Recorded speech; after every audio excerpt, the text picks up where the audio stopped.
Hey everybody, today I am going to be reviewing Challengers. This was directed by Luca Guadagnino. I've talked about Guadagnino on this channel sporadically over time, so viewers know that he's somebody that I struggle with, and I always have. He's a very academic filmmaker in the sense that, you can sense that his knowledge, not only of cinematic history, but just art history in general, is very dense. He has exquisite taste. I certainly wouldn't deny that, and I do admire it to a degree, but I do also think that he is more interesting aesthetically rather than thematically or emotionally just as a filmmaker. As in, I think he would be more suited to make great Italian perfume commercials or Italian fashion commercials, something like that. And I'm sure they would be absolutely stunning. But ultimately, more his interest in the artifice is what keeps the material from ever meaning something for me personally. They feel very arty, of course. They feel very over-directed, over-embellished. I stand by my review of his remake of Suspiria as an example. That film felt very overwrought to me, and it felt like there was a need to make more the political themes in the story more tangible, and yet by doing so,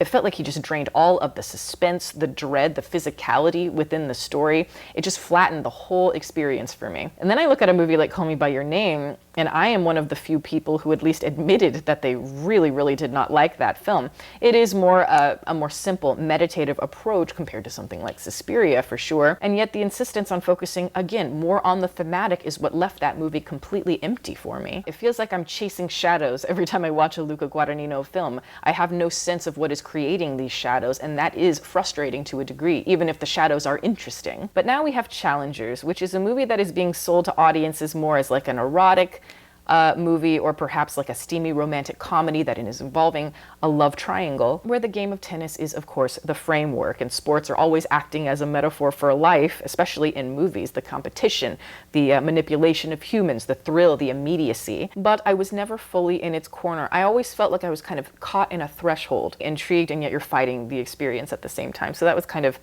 annoying. I think the premise just on paper is fantastic. It's intriguing. A lot of those themes that are expressed within the film I think could have made for something really tantalizing, something that really vibrates. And I'm talking movies like Y Tu Mamá También. Very similar, couldn't help but think about that a lot of the time. And that's a movie where you're like, okay, we're really cooking up something special. But ultimately, even though this film did feel a little bit more palpable to me compared to maybe some other Guadagnino films I've seen in the past, it still does remain frustratingly abstract. There's a lot of complex power dynamics, obviously sexual gray areas going on here. These are very highbrow metaphors here that are always floating in this sort of misty haze above us, and it's never fully reaching the ground. And so the sexuality that the movie seems to always be schmoozing about feels removed because the characters are thin. They are too, I think, metaphorically transparent. And so again, we are using a lot of overwrought direction, as I mentioned at the beginning of the review, just a lot of artifice to breathe life into something where I think the real life has to come from the core. It's got to come from here. It's got to come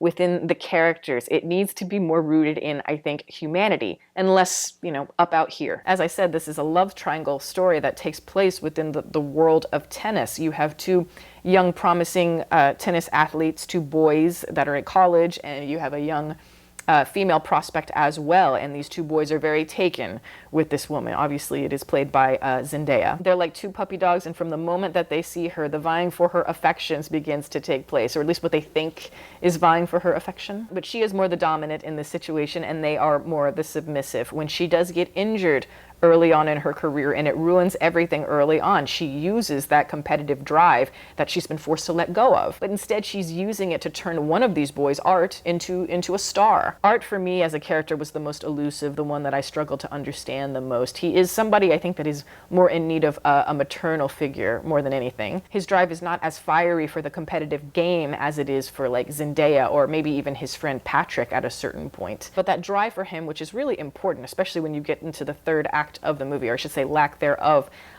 yeah, it made me struggle to comprehend him, as I said, but also it made me struggle to feel sorry for him because I just don't understand him enough, like I said. And I don't understand Patrick, the other character, either, even though he is more interesting, I think, or he becomes more interesting as the story goes along. He has a lot more of a self-awareness to him. He is more content with who he is compared to somebody like Art, which makes him an interesting foil at times, but also a catch. But again, too much about his character is elusive in the same ways where I really don't understand his motivations, especially as we go throughout the movie, or as we go deeper into the movie, especially when it comes to bringing Tashi back into his life. Tashi is the Zendaya character. But I have to tell you, the way that the story is structured and edited, it really does not help the tension here at all, at least for me. It's as if we're supposed to be feeling like this dizzying feeling by shuffling the timeline around, where we're constantly pivoting back and forth from the present to the past over and over and over. But I don't think it brings any of that essence to life. If anything, I think it just kind of throws a wrench in it. Had they kept things more focused, it wouldn't have felt so flighty. It would have had some dramatic weight where it's really needed. I like the scene in the first act of the film, and it takes place earlier. It's a flashback where the boys meet Z for the very first time. They're drunk and they invite her to their room, and eventually she does go, and that really sets the story in motion. I like the scene because it doesn't waver. It builds with suspense, and ultimately, by the end of the scene, we know exactly what the functions of each character are going to be, and we understand that this is the thesis, essentially. It's very boldly placed at the perfect point in the story, but then a lot of these other jumbled plot elements in the movie, as we go on, I feel like it sucks the life out of a lot of the character motivations. And it almost feels as if Luca wants to bamboozle us with a lot of, again, smoke and mirrors, so that he doesn't have to do the emotional thread work that is needed between the characters to give them some soul. But by the third act, again, there's a lot of unexpected plot twists and turns going on here, but it feels like, at least I didn't feel like a lot of them were earned, because I was just so confused by this point. Again, if you watch a movie like Y Tu Mamá También, that is a coming-of-age story that is about two boys, and they come across an older woman who helps them find their sexuality, but it's much more than, sexuality that film is about. But in that movie, I think overall everything works. Everything feels emotionally satisfying. The relationship between the two boys feels very real, and it becomes very tragic and heartbreaking, especially when you start to see the cracks in that relationship. Everything in that movie, it feels like comes from a real place. Again, the roots feel like they're in the ground, whereas Challengers, by contrast, is more interested, it seems like, in the perfume that Zendaya is wearing. Y Tu Mamá También doesn't have to be excessively arty. It doesn't have to overwork the editing. It doesn't have to mess with the structure of the plot elements too much or anything like that, because the emotions and the themes just come across very strongly. And I wish that Guadagnino was able to execute things with more of an effortlessness like that. And I do think he does have that in him. He just needs some major taming overall.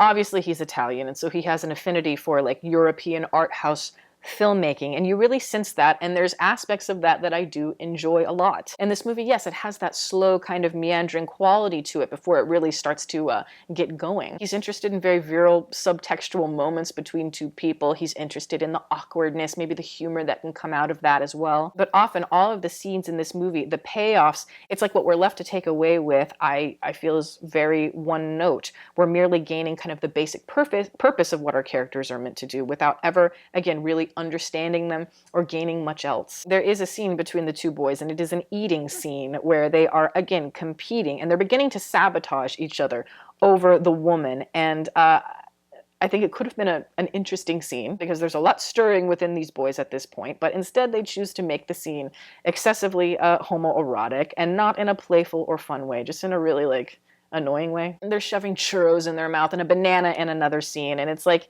again, I think sometimes when you bring it back to basic humor like that, at times it can actually be funny, but you really gotta know when to do it. But this felt like an overcompensation that is missing the mark. A lot of the humor in this movie felt very much like the "that's what she said" guy, and it's like, that was funny the first time. Of course, I do complain a lot about the stylistic flourishes, but I do think, when you do look at it out of context, it is quite beautiful, and especially the soundtrack to this, it is bumping. It is adrenaline infused, it is artful. You bet your ass I'm going to work out to this probably tomorrow. It has all of the vigor and throbbing energy that is missing, again, from the interiors of our characters. And I think in an ideal world, we wouldn't need a score like this to have to punch up everything else. But in this case, I'm glad that we did, because at least there's a flair, there's a point of view going on. Obviously, it's Trent Reznor and Atticus Ross. Though I will tell you, the final scene of this movie really worked for me, and I don't know if everybody's going to like it. Personally, I thought it was very funny. But it actually made me feel a bit sad, because it's like, this ending, Had it been attached to more, man, it could have been a home run. Even just the whole final scene, it's shot in a way that is very exciting and it's very aggressive compared to what you see before the film. It's a mix of, yes, grit and poetic. Finally, the tension of the movie is starting to feel strong, where the edges are finally starting to blur for me, and I am immersed in the experience. And then there's this final moment that is meant to be like this sexual punchline mixed with the metaphor of tennis and the response from all three characters at the same time. It is great. It is cha-ching. Get the humor. The characters finally have this self-actualization moment that is almost a literal climax. And then, I don't know, it feels like now we are really cooking. But it's not until the final moment of the movie. And all of that is just very like, you know? It makes you realize, though, as you start to realize in the beginning of the movie, but it finally comes through that, yes, this is a story that is meant to be about these two boys more than anything else. It is about their love story. And it took all of these years of tension and frustration and this person breaking them apart in order for them to fully see that in the end of the film. And so in that sense, you realize Zendaya is merely a symbol. She is a romanticized symbol in the movie more than she is a character at all. And so in that sense, I think Zendaya is the most meta casting decision we have here, because just as an actress, or I should say, you know, a star in Hollywood, she reminds me of Beyonce. Hear me out. She's been groomed in show business from a very young age. She has a lot of talent. She's been told she's fantastic by adults her whole life. And it felt like she was famous before it seemed like a lot of people knew who she was at a certain point. It's like she was already a fashion icon. She already had this charisma and this drive to go to the top of this industry. But she's also very removed from her audience, just like Beyonce. It's like, you know, she's somebody who shares very little of herself with her audience. And she's very protective of the illusion. Sometimes there can be a mystique with that, but I actually think some of that is what keeps her from truly being interesting as a person. And so, you know, when she has all of these acting parts, I still feel like they are too close to who she is. So they do feel more like star parts more than anything. It doesn't feel like she's portraying a certain character. And I feel the same way about Euphoria. A lot of people might say, well, what about Euphoria? And it's like, you know, she does a fantastic job in that, but it's also just another version of her. But I think that works in this movie because, you know, like the character is meant to be removed. She's meant to be more of an idea, a persona, more than a person. She is the temptress who, you know, lures these guys in and she throws them off in this hall of mirrors and then she brings them back together again. I guess I was just more interested in her motives and where they come, especially towards the end of the movie when we start to see more of her weaknesses come through. There is a lot going on in this movie. It is very ambitious and I do give it credit for that. Would I recommend this film? Yeah, but I wouldn't go see it maybe in the theaters. I might stream it. I'm still waiting for Luca to do something that means something to me personally. These movies still do feel a little bit too pretentious for my taste. And that keeps me from being able to recommend his films with any sort of conviction, real enthusiasm. But again, I do admire aspects of them. And that is my review. Thank you guys so much for watching. I'm going to plug my website as always. It is deepfocuslens.com. I'm an artist. I do commission portraits and I sell prints of my work. If that is something that you're interested in, you can always go to the website below. And if you have a question about a commission or a print, you can email me. My email is in the description box below as well. Also, I'd like to give a shout out to my patrons who are great. Guys, thank you so much for supporting. Welcome to all the new members. If you are interested in supporting, the link for that is below, as well as the rest of my social media information. You can watch more videos here and you can subscribe if you'd like. Catch you next time.